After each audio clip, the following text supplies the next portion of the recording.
தீட்டான விஷயன்றத நம்ம பார்க்கும்பொழுது நம்ம பேசுகிற வார்த்தையில் தான் இருந்து வருது. அப்போ நம்ம ஒவ்வொரு வார்த்தையும் நம்ம எவ்வளோ நல்லா பேசணும். இப்போ நம்ம வண்டியில் போயிட்டு இருக்கும்போது ஒருத்தன் வந்து இடிச்சிடும், அவனை கூப்பிட்டு நம்ம பேசுவோம். இல்லாட்டி அவன் வந்து வேணுண்டே வந்து நம்மளை வந்து பிரச்சனையில் மாட்ட விடணும்னு சொல்லி நம்மளை வந்து நம்மளுக்கு தோணும். அவன் வந்து நம்மளை வந்து இடிச்சிட்டு நம்ம அந்த பழியை ஏற்றுக்கிட்டு நம்ம ஆஃபீஸில் நம்ம ப்ளே பண்ணுற மாதிரி இருக்கும். அப்போ நம்ம மனசில் தோன்றுறது என்னன்னா தவறான வார்த்தைகள். அவனை திட்டுவோம், இல்லாட்டி அவன்கிட்ட போய் சண்டை போடுவோம். நீ ஏன் என்னை இடித்தனால என்னுடைய இது வந்து இந்த மந்த்தில் என் சேலரியில் பிடிப்பாங்க, இல்லாட்டி எவ்ரி மந்த்லேயும் பாதி பிடிப்பாங்க. இந்த மாதிரி பிரச்சனை ஏற்படும். நம்ம ஒரு கமிட்மெண்ட்டில் வந்திருப்போம். சேலரியை வச்சு இந்த மாதம் 2 இஎம்ஐ ஒரு கிரெடிட் கார்டு டீவ் கட்டிடலாம் அப்படின்னு சொல்லி தான் வந்துருக்கேன். ஆனால் இந்த மாதம் நேற்று நடந்த பிரச்சனை பார்த்திங்கன்னா, வண்டியில் ஃபுல்லாக சவுண்டு விட்டு அது ஒரு எழுச்சியாக தான் நடந்திருக்கு. பசங்க போயிட்டு இருந்த பசங்க திடீர்னு சிக்னலில் நின்றுவானுங்க. என்ன ஒன்றையும் அது வந்து ஒரு பெரிய நான் வண்டி சிக்னல் பாஸ் ஆனது பார்த்து நான் வண்டி எடுத்துகிட்டு போயிருக்கும்போது அவனுக்கு திடீர்னு வண்டியில் நின்று என் வண்டியில் வந்து விழுந்துடுறாங்க. இது எப்படி? ஆக்சுவலி நான் நிறையா வாட்டி ஆர்டிஓக்கெலாம் வண்டி எடுத்துகிட்டு போயிருக்கேன், நிறைய இடத்துல வண்டி ஓட்டியிருக்கேன், நிறையா ஆக்சிடென்ட் டிரைவிங் பண்ணியிருக்கேன். ஒரு பிரச்சனையும் கடவுள் எனக்கு வராமல் என்ன பண்ணிட்டாங்க. இந்த வாட்டி இது வந்து எனக்கு தோணுது, நான் வேலையை விட்டு நிப்பாட்டுறதுக்காக செஞ்சுருக்காங்க சரிகிட்டு இருப்பாரு. செம்ம கஷ்டமாக இருக்குது. ஃபுல்லாக அந்த டென்ஷன் தான். என்ன பண்ணுறது? இப்போ தான் எனக்கு தோணுச்சு, இப்போ இந்த வண்டியே நான் வாங்கி அந்த வண்டியில் நான் டெஸ்ட் ட்ரைவ் கொடுத்தேன்னா, சேல்ஸும் பண்ணேன்னா, இப்போ எனக்கு அந்த வண்டியை நான் இடிச்சாக்கிறோம் பிரச்சனை இல்லை. இது கம்பெனி வண்டி. இப்போ கம்பெனிக்காரங்க நான் நம்பி கொடுத்தாங்க, ஆனால் அந்த வண்டியை நான் வந்து ஃபால்ட் பண்ணிட்டேன் அப்படின்ற மாதிரி தான் அவங்க திங்க் பண்ணுவாங்க. அப்படின்ற மாதிரி தான் என் லைசன்ஸ் வந்துச்சு அவங்க இன்சூரன்ஸில் க்ளைம் பண்ண மாட்டாங்க. அப்படி தான் Volkswagenலேயோ ஒரு ஆக்சிடென்ட் டிரைவர் போய் இடிச்சுட்டு வந்ததை எந்தில் வச்சு க்ளைம் பண்ணாங்க. இந்த ஒயிட் ரோட்டில் இருக்கிற Volkswagen சுந்தரம், டிவிஎஸ் சுந்தரம் இல்லை சொன்னாங்க, என் லைசன்ஸ் வச்சு கிளியர் பண்ணாங்க. இந்த மாதிரி இது எப்படி நடக்குதுன்றது வந்து ஒரு இதே மாதிரி இன்றைக்கி காலையில் என் தங்கச்சியோடைய கிளினிக் ரீஓப்பனிங் பண்ணுறாங்க. அதுக்கு எனக்கு கூப்பிட்டாங்க, நான் வரமாட்டேன்ட்டேன். ஏன்னா அவன் அடங்கவே மாட்டேன்றான். ஃபஸ்ட்டு செகண்டு தங்கச்சிக்கு டைவர்ஸ் லெவலில் போய் பிரச்சனை நடந்துருக்கு.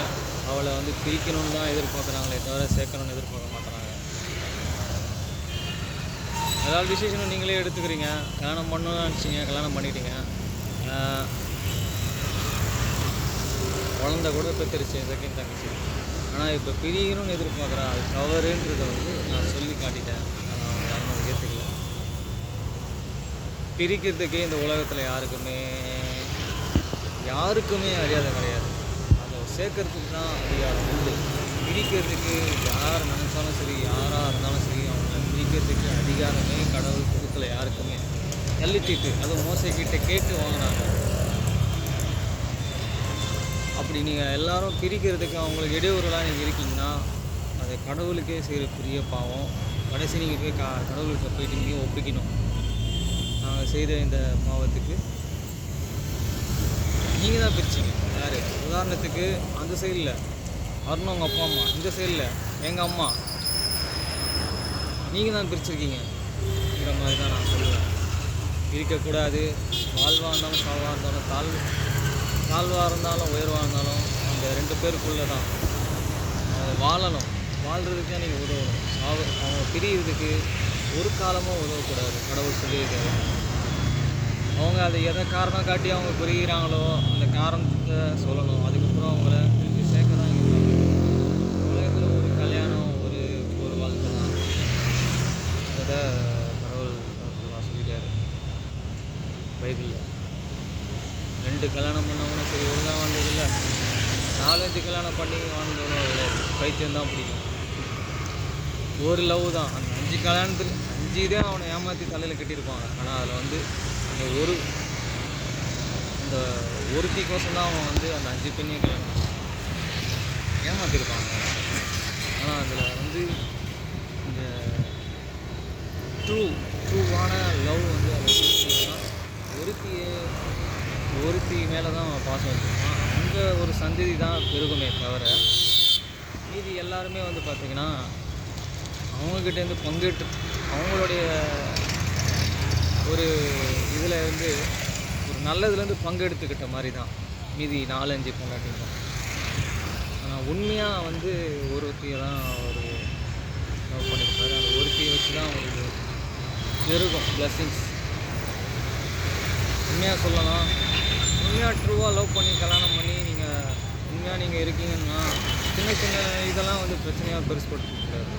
ஏன்னா பிரச்சனையாக வரும் லைஃப்பில். எல்லாத்தையும் தாண்டி நீங்கள் வாழணும். அப்படி வாழ்ந்து காட்டும்போது தான் இந்த உலகத்தில் நீங்கள் பிரகாசிக்கக்கூடிய பெரிய ஒளியாக இருக்கீங்க. அது இங்கே இல்லைனா கூட பரலோகத்தில் கண்டிப்பாக உங்களுக்கு சான்சஸ் இருக்குது. நீங்கள் உங்கள் அப்பாவையும் பேஸ் பண்ணி நீங்கள் அவங்கள கஷ்டப்படுத்தி லாஸ்ட்டில் ஒழுங்காக வாழாமல் பிரியிறது அது இது ரொம்ப பெரிய தப்பு.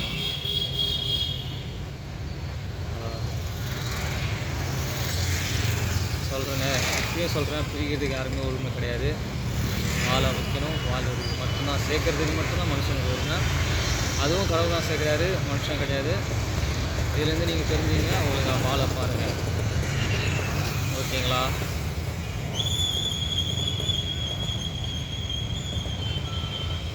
ஓகே ஃப்ரெண்ட்ஸ், பிரச்சனை நம்மளுக்கு எப்படியோ வரும். அந்த பிரச்சனையை பார்த்து நம்ம சோர்ந்து போயிடக்கூடாது. அதை தாண்டி செல்றதுக்கு நம்ம வழி கொடுப்பாரு. இன்றைக்கி நம்ம இங்கே இருக்கோம், நாளைக்கு எங்கே இருப்போம்னு சொல்ல முடியாது. நம்ம எதிர்பார்த்தது அது நடக்கிறதுக்கு கடவுள் செய்கிற சில பிரச்சனைகளை நம்ம தாண்டி போகிறது தான் நம்ம வாழ்க்கைக்கு முக்கியமான விஷயமா இருக்குது.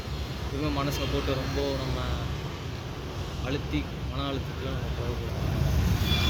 நேற்று நான் இருந்தேன்னு இது நான் வாய் விட்டு இதில் பேசும்போது எனக்கு தெரியுது, சொல்ல முடியாது. ஓகே ஃப்ரெண்ட்ஸ், பாய். உங்களிடம் விடைபெறுவது உங்கள் தாவீது சீனி பாண்டியன். பாய்.